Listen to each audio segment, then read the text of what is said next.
Another beautiful day in March. Man, it is like gonna be 60 degrees. It's got to be approaching 60 degrees today. And back out in the woods, getting the fresh air. We're gonna grab this white ash log. It's about 16 feet 10 inches. It's about 12 inches on this end and about 15 on the other end. This has been out here for about a year and a half, and it's starting to, the bark is definitely falling off of it, right? It peels right off. We're going to peel off as much as we can before I take it back, but you can see the lines from the ash borer beetle where it dug into this tree. Let's see if you can see them where they cut through, and what they do is they end up cutting a path all the way around the tree so that the water cannot get up the tree, right? And if the water can't get up the tree dies, right? So this guy was on the stump, and I wanted to get it off the stump because they definitely rot a lot faster on the stump than they do on the ground. Usually put them up on, well, if you put them on the ground, they won't be very good, but if you put them up on a couple of logs, keep them up, you know, above the surface of the floor of the forest, they do pretty well. The bugs do get under them, and they start eating away at it, and the bark will just peel off, and that wood underneath is, you know, there's a little bit of punkiness just on the edge. The rest of it is solid.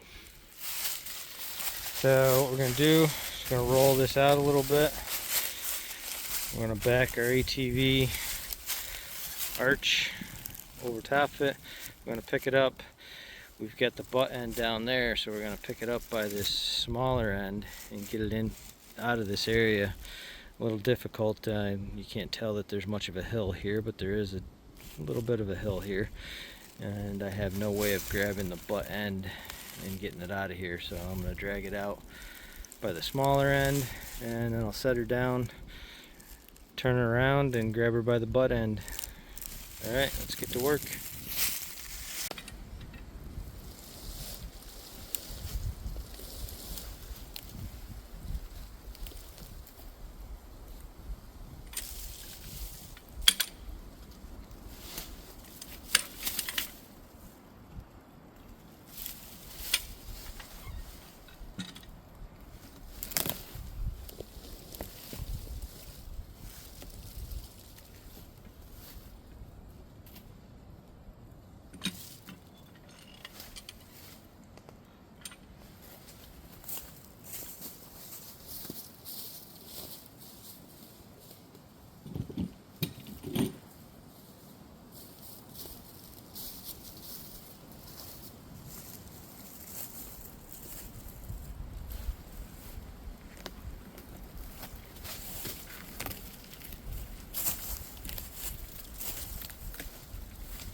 So we dragged her down to the road.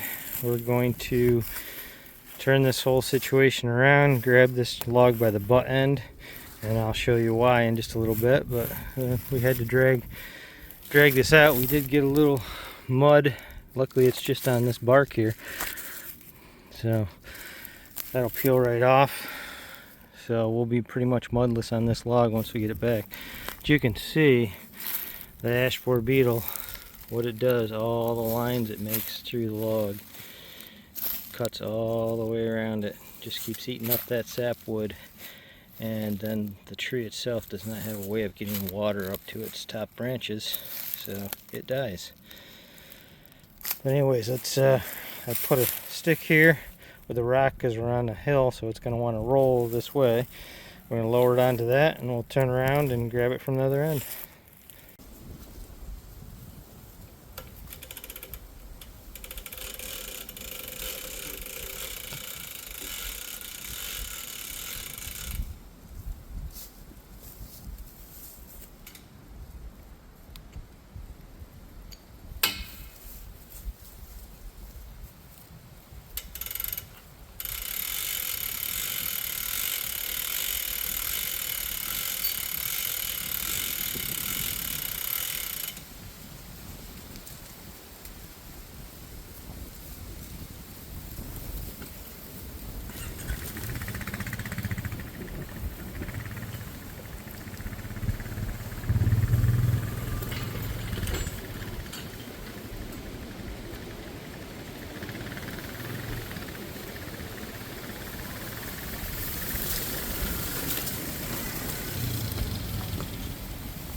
So this is the LogRite log arch, ATV log arch, of course from LogRite.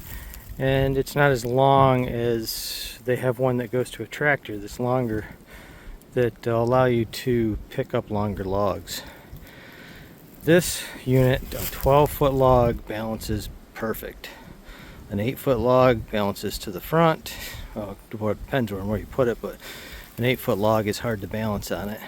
Whereas a 16-footer, all the weight goes to the back, which gives you a lot of tongue weight on your ATV, which is lifting your back wheels off the ground and not giving you as much traction, right? So that's why I try to move these as far forward as I possibly can, and then I'm going to tie this down to the front so it doesn't keep coming up in the air, so that it'll lift my back end up in the air. So you'll see what will happen.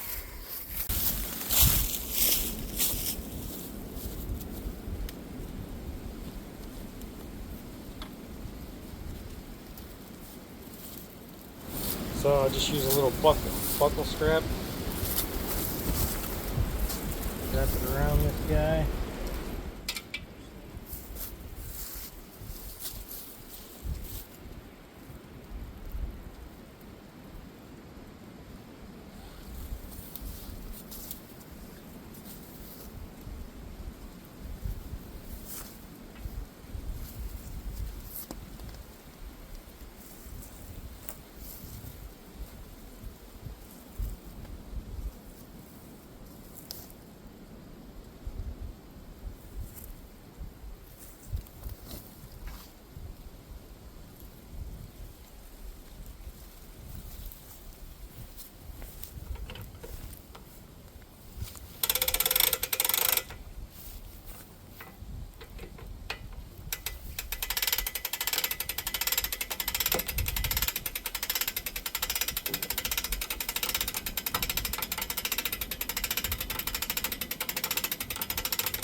There is another one of my tree stands that I build out of wood. So they're nice and sturdy and lots of room up in the platform to walk around.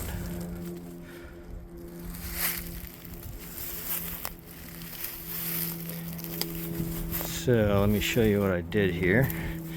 Is I just used a buckle strap and went around this end here, and I looped it through here to keep this log from going up, because all the weight is on the other end. So this end just wants to keep raising up, and the other end won't come off the ground, right? So it'll want to drag.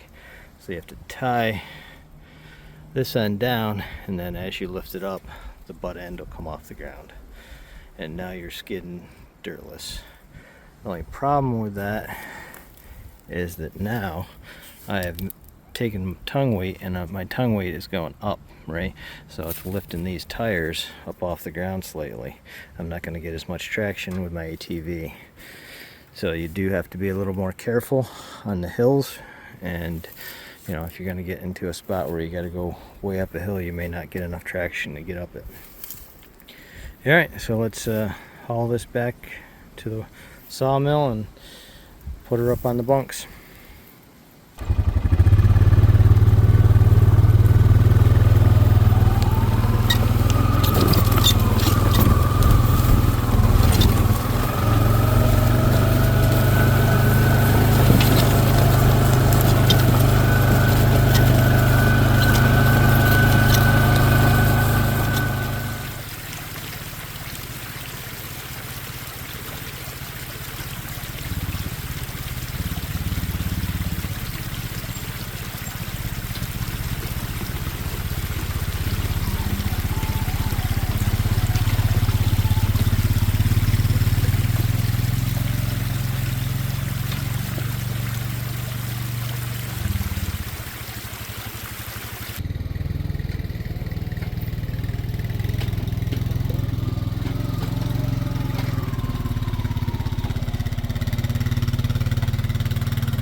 Okay, we get the log back here. She is on the bunks, ready to be milled up.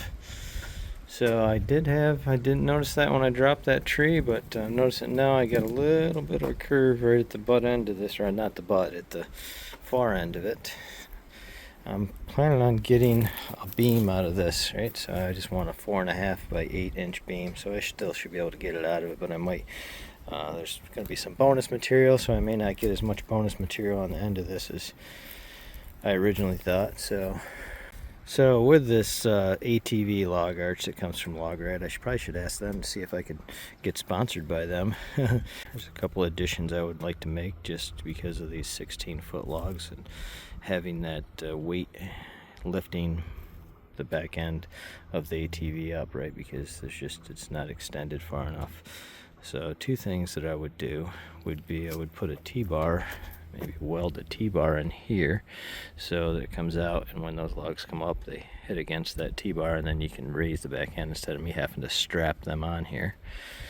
And then I would like to, actually this is a 3x3 post, I would maybe extend out 2 3x3 posts through here and extend them out maybe 2 feet out there, and put some of these turnbuckles on there, and that would bring my weight distribution to the front, I believe, on those 16-footers, and then I would have better traction, less tippy. And then of course to get an electric winch would be nice. Put an electric winch on here, and maybe somehow mount a battery here when I'm going out to use the log arch. I would have a battery here, some cables that I could just maybe untie here and hook onto the battery and run an electric winch to lift and drop things. Those are some of the additions I would make to this, but I do have to say, if you are if you have your own set of woods and you have a little mill, from either Woodland Mills or one of those other ones, that this log arch with an ATV, if you have hilly, if you're up and down hills, like here it's all hills up and down, right? Everything, nothing. I don't think there's a piece of flat property here.